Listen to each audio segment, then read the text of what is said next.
potential airdrop if you like the Binance and Binance Smart Chain.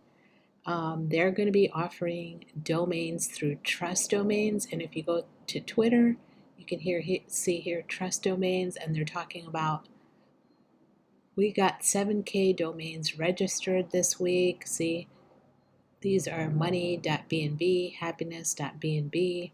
These are winner, like if they liked your domain that you got, you could win some money. Also, they're talking about ENS, which is Ethereum. Dear community, do you support Trust Domain's launch of a governance token like ENS?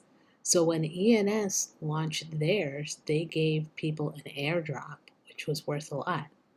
So they're saying, if we do something like ENS, do you support that? In order to participate, you have to buy a domain. And another place has done the similar thing.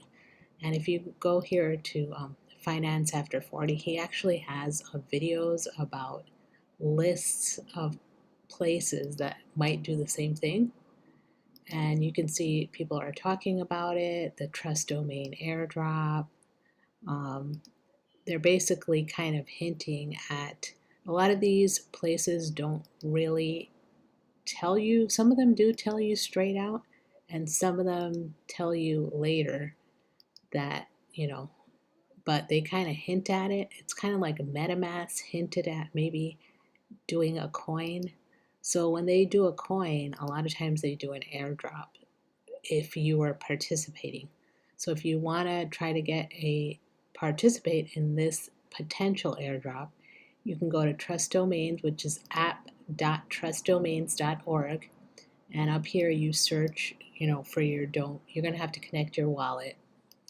Here I have a MetaMask with the BNB in it. You have to get BNB and in your MetaMask and be on the Binance chain or Binance Smart Chain, I believe. Connect the wallet, look for the name you want, see if it's available, and buy it. And that's it. And I just wanted to show you that Trust Domains might be having an airdrop, and BNB is a coin that's worth a lot. So there's a lot of money in there. If you want to get involved in that and be a part of that, just wanted to share this with you. And this channel is only tutorials and stuff like that. It's not financial advice.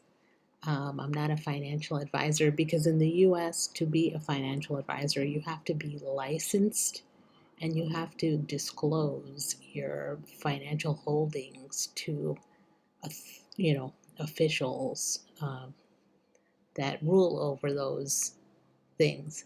And that's not something that I wanted to do. But I do have somewhat of a financial background, and that's how I got into this. But this is just like, I'm kind of like just doing this for fun and just to help people out, just to do videos for fun. But if this is something that you're interested in and you like these types of little things that I'm doing through my financial journey, crypto journey, and you want to hear about more videos and tips and things coming up in the crypto world, please like, comment, and subscribe, and have a good day. Bye-bye.